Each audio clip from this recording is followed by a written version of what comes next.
In our next round of discussions, we have Matt Shaw. Matt Shaw from University of Denver and has been involved with very successful Pioneers program for a number of years and worked with a number of very, very top quality coaches, as well as being involved in the development of a number of top quality players. And above all, what Matt and the team there value is the character of the athletes with whom they work. That supersedes almost every other characteristic of the individuals that come to be student athletes at what is, after all, one of the most consistent and highest performing teams in the whole of the United States. So I hope you enjoy our recording with Matt. Welcome, Matt Shaw. Matt is I'm going to butcher this, Associate Athletic Director of Strength and Conditioning at Denver University. Am I close? Yes, Senior Associate AD for Sports Performance. Close enough. Matt, it's great to have you. So maybe you could start off by just talking to us a little bit about your role at DU and some of the great times you've had over the last 3 years and maybe some of the not so great times you've had as well. Yeah, for sure. No, appreciate being on. So this is now my 11th year at DU. So I've kind of gone through a progression of roles here. Originally starting off as an assistant strength coach, and then being named the head right around 2016, and kind of reframing, I think, how we're running the program, the resources. Really, I think it was about reshaping policies and structure and getting things kind of caught up to integrated sports performance and having resources to make it a little bit more on the sports science side as well. So over the last probably 6 years now, we've expanded staff. We went from 3 full-time to now 6 full-time. We've got technology initiatives that make us probably one of the larger users of Catapult within the country. So we have 72 units of Catapult across probably 8 teams. So all of our large field sports, all the court sports, men's, women's basketball, volleyball, as well as ice hockey, and then both soccers and both lacrosses outside. And then we've got Force Plates Gym Aware. We've tried to expand resources to kind of fill in gaps with objective testing and longitudinal tracking of development. And then we've kind of continually structured in things really across a high performance system and try to eliminate the siloed nature between sports medicine, sports psychology, and sports nutrition resources within the college environment. It's become a very mature program, and I've had the good fortune to be able to speak to you at various stages throughout that evolution, and I know it's not finished yet. What is now there's a purpose behind having technology and a larger staff. So what drives that? Yeah. I think originally when we were looking, it was trying to find the lowest hanging fruit. So within the college environment, really, you look at how the NCAA is set up. There's mandatory time of training, meetings, and that fluctuates between in season when you can be at 20 hours of contact with student athletes. And then it drops as low as 8 hours when you're kind of in those off-season periods. And then you have the interterm periods. So when athletes are away during breaks, during the summertime, where it's voluntary training and you might be the only contact the athlete away from sport coaches. So you look at that structure and you see that having, I think, more information coming in behind coaching decisions and how much practice stress and volume and competition stress really make up what college athletes experience. It helps them reshape a lot to do with the stress and the organization of stress, and figuring out, out of 20 hours, they may be practicing anywhere between 10 and 15 hours of practice within a week, including some competitions. And so if we can make a bigger impact behind practice structure and design, and more appropriately, I think, get into drill selection and optimizing some of the decisions and bucketing, certain levels of performance, whether it's, high speed distances within certain practices and making others more aerobic practices, then it allows us to undulate stress appropriately and not get into flat stress where athletes overtrain, and you're stressing the same levels of tissue. And I think then looking at other resources like things like force plates, gym aware, it gets into the auto regulation of athletes. Like in the college environment, you get into issues with shotgun approaches, and it's still a work in progress, but getting to the point where you can track longitudinally and start to look at individual athlete issues of asymmetries, red flagging athletes with potential risk. And then also just looking at development, things that make, certain groups of athletes, I think being able to say that group is higher force, other groups are more elastic, and then differentiating physical stress that you're applying and making it more appropriate to where they're at developmentally and by training age.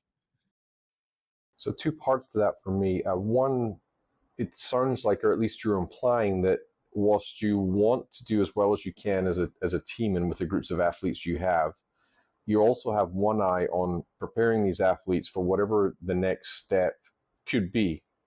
So you're not just thinking about the success of Denver University, although of course that's the priority. You're also looking after these young athletes as an individual. Yeah. Yeah, I mean, I think the individualization in the college environment gets really complex. It's probably one of the harder environments to work within just because of the time constraints. These are athletes that are constantly under academic stress. And the portion, I mean, like literally working in college athletics as a student athlete is a full-time job and probably is right near that, 30, 40 hour mark just on time constraint and everything else going on in their life. But then you add in the academic requirement of going to class, which can constitute another 16 hours a week, including homework, meetings, academic related, items and testing and eval as part of the academic requirements. So you're basically working almost two full-time jobs as an athlete and the academic side. And like, it gets very difficult for them to, I think, navigate that as individuals. And then you add in the differences between their physical abilities, where their training ages are at, hormone levels, and everything else that goes on, social stresses, nutritional education in the college environment. It gets even more complex. So I think individualizing stress as much as you can while not taking away from the effectiveness of the program and coaching is kind of the key there. So these athletes are coming to you about approximately, I imagine, between 17 and 19 years of age, give or take. How do they arrive at the program? Not what path do they take, but when they're coming through, what are you assessing? Is it, first of all, as a strength coach, but also as a performance coach, which I think are two different things, at least in terms of the classic viewpoint. What are you looking for in an individual? What's of interest? Yeah, I think it gets interesting, right? You kind of look at it from a couple different lenses. One is almost like training maturity level. So that goes into more just like levels of professionalism. Can they be detailed with how they're being coached, and then executing movements? Can they find consistency in motor control and motor patterning? Or is it a wide range behind how they're executing movements?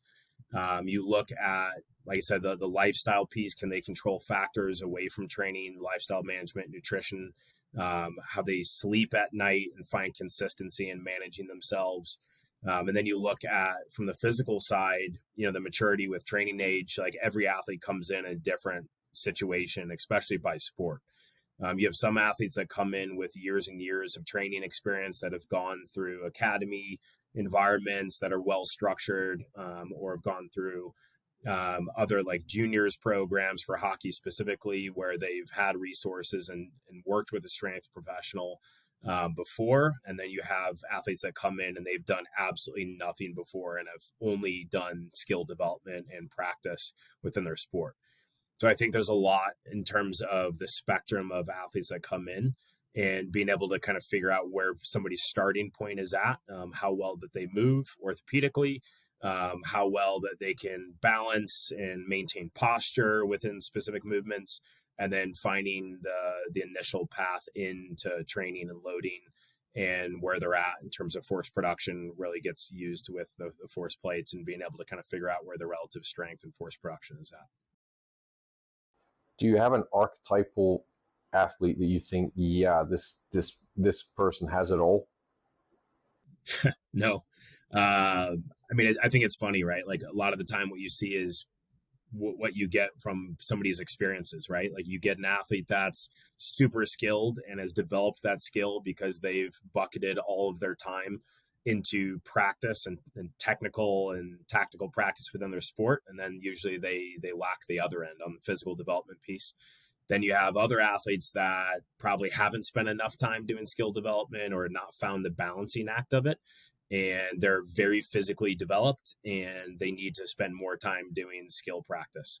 And then you have other athletes that also just need to become more mature regarding lifestyle management and the ability to manage, themselves in a professional way with nutritional habits, lifestyle management with sleep, that side of it, and being able to be mature enough to handle like decisions related to dining halls or how they grocery shop or how they cook for themselves, and putting everything together within like kind of a complete environment.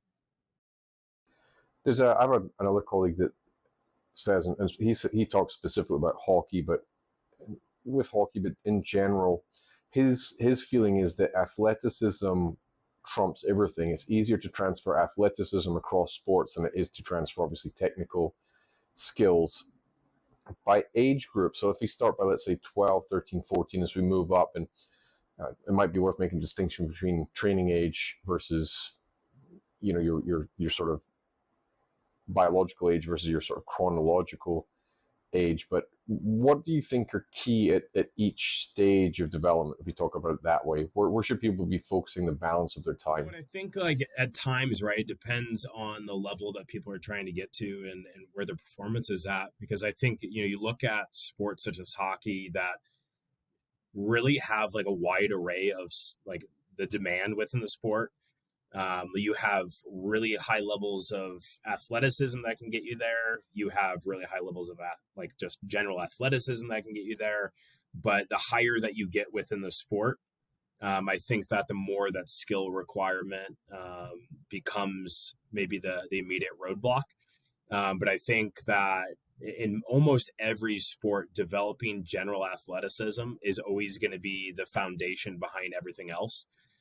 You look at some of the highest performers and you look at the statistics behind, athletes that are making it into professional leagues across almost every sport. And the majority of them are multi-sport athletes.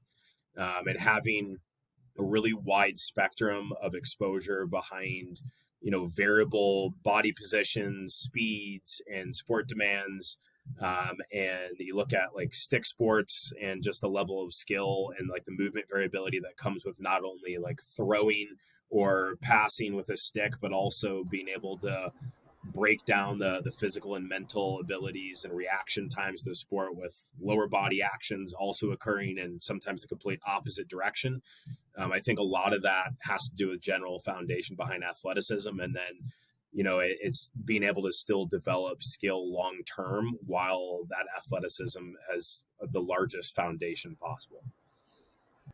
Well, and then the next question is, well, how would you know? What's athletic enough? I know that's an impossible question to answer, but these are people. I mean, people throw huge amounts of resources in terms of money, time, and energy in trying to prepare for the next level of sport. And we're thinking here hockey specifically, but what is enough? What can somebody come in and you can work with?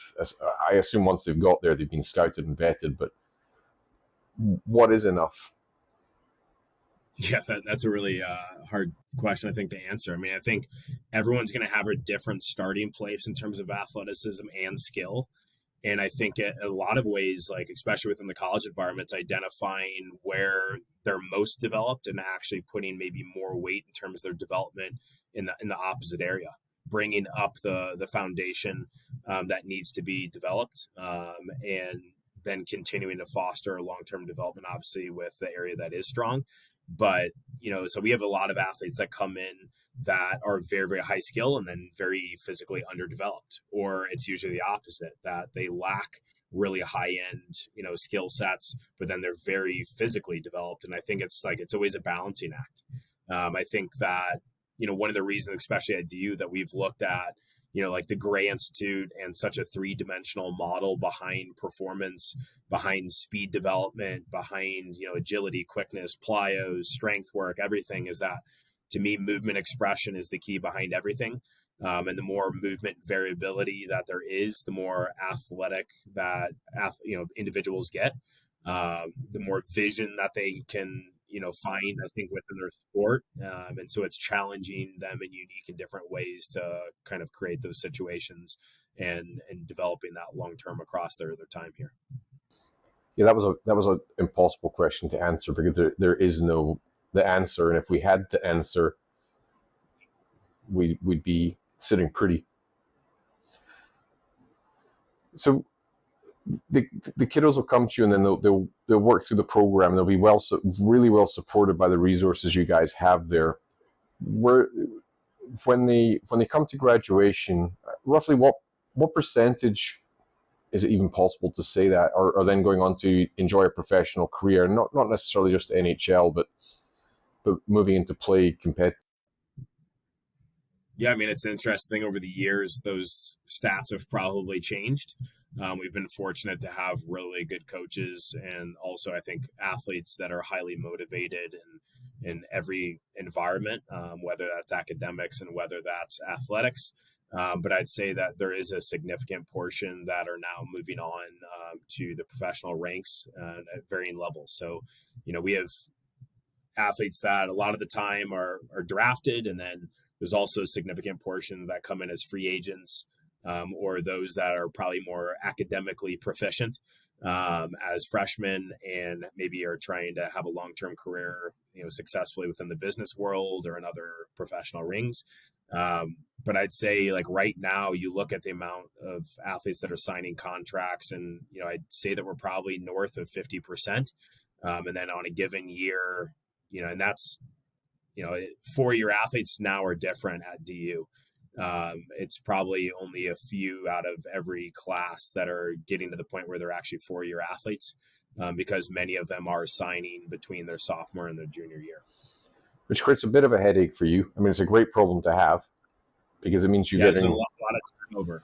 I think like this year, we've already had, I'm trying to think here, at least probably 5 or 6 signings. A couple of them were seniors, and then a couple of them were sophomores and juniors. I think next year's freshman class, you're looking at least 10 individuals coming in. So you're looking at, just under probably like 40% of our roster is turning over.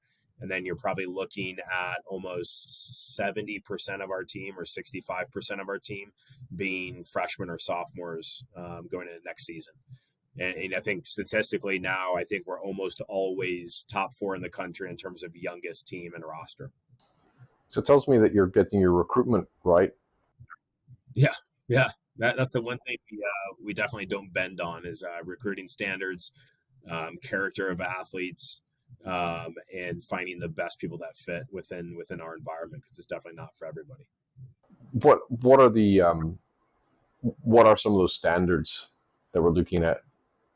I think one right off the bat to me is character. I don't think that there's ever an exception behind character of individuals that come in.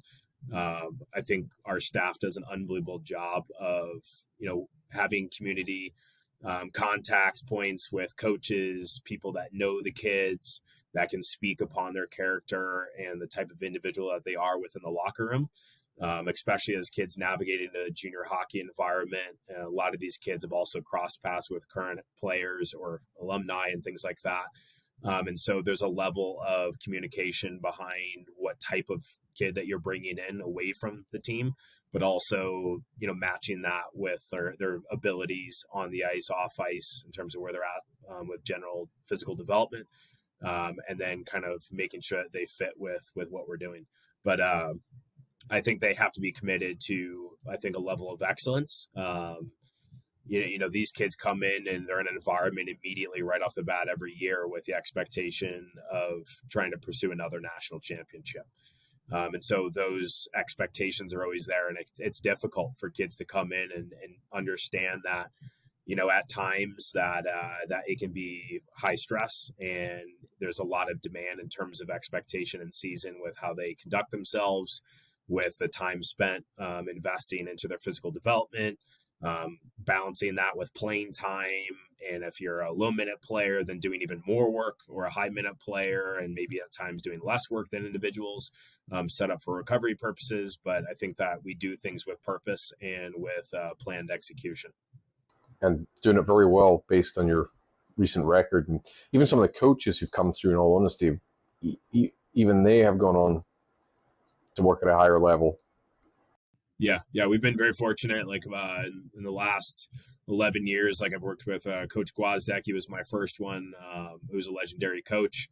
Then Jim Montgomery came in, was here for 4 to 5 years. Won a national championship with him in 2017. Then we had at that time, our assistant coach, David Carl, immediately take over the reins, as at that time he was the youngest coach in hockey, especially at a big program like DU. And he had the ground running immediately. We went to Frozen Four and then just won last year and another national championship in 22. So you obviously are a big part of that success, and I know you run programs, off-season programs for a lot of returning athletes, which again speaks very highly of what you do there, that they want to come back and continue to work with you. Just as we finish up here, I mean, what do those programs look like? Why have they proven to be so popular and so successful with this core group of guys and girls that come back in? Yeah, it's interesting. Like, DU's, I think, a pretty unique institution. It's in a great location in the heart of Denver and the surrounding suburbs. Colorado in general is an amazing place to live. So I think part of it is just the environment and quality of life out here. But like you said, having a level of resources, continued approach, and I think the watchful eye over someone's long-term development makes an impact. So we've had and sustained, a fairly large group of NHL players. So anywhere between 20 and 25 guys in most off seasons. So that's, usually we'll get going here within the next 4 weeks as guys finish up overseas and in the AHL coast and then in the NHL. And they're with me all the way through early in September. And then I also have an MLS group that's split between MLS, USL, and then also NWSL on the women's side that runs during their winter break. So it's nice, but we've had a long history of notable alumni that really got it going 11 years ago with me and have created a really amazing culture behind the program and having resources and continual developing athletes long term, not only within the college environment but all the way through their professional career. And just lastly, I know you introduced a youth program also, which I want to try to get my boys up to, and I know we came up to Planet Hockey, which is a separate entity, of course, but you're now taking what you're doing with the older groups and giving access to younger developing athletes as well. How are those going? Yeah, good. Like we literally just started it. I mean, one of the more complex things is navigating NCAA rules and kind of figuring out how to create an opportunity for youth athletes. But we're basically opening the doors behind middle school all the way up through high school. And it's completely open by gender, by sport. And the foundation of the program is really, I think, creating a great instance of, like I said, developing athleticism and foundations behind, strength and conditioning and sports performance work, and using objective information like force plates, timing gates, things that allow athletes, I think, better understand where they're at physically and providing them the ability to hopefully do the same thing as the college athletes and having a long-term developmental model that really gets them good in terms of movement variability and kind of creative plyometrics while having fun and working within a great culture. So just to tie that up, a colleague or a peer, Brandon Marcello, always says you can never guarantee anything, but everything you do will either stack the odds in favor of success or failure. And I think ultimately that's really what we're trying to do, isn't it? We're trying to give a platform and give the best possible resource, or the best of ourselves, to help develop these individuals and take it as far as they can and as far as they're willing to take it. Yeah. And I think that's great. I mean, like, I think, having a level of structure and having organization behind long-term development, like I said, I think that's perfect. It stacks the odds in the right direction. And I think that the one thing that we've always done is try to look at where we can make the next impact to, and developing resources, developing, our environment, our culture, and resources for athletes to, I think, hopefully have a complete holistic environment behind, their support systems within the college environment. And it's the same thing now within the camp environment and being able to operate with youth. It's teaching them those lessons at a much earlier age and giving them the technical foundations to be able to be successful and learn these things well ahead of the norm. Matt, thank you so much for giving up some time this afternoon to come on and chat with me about athletic development, your programs, and all of your excellent work up there at DU. No, you got it. Appreciate it, Nicky. Thanks, buddy.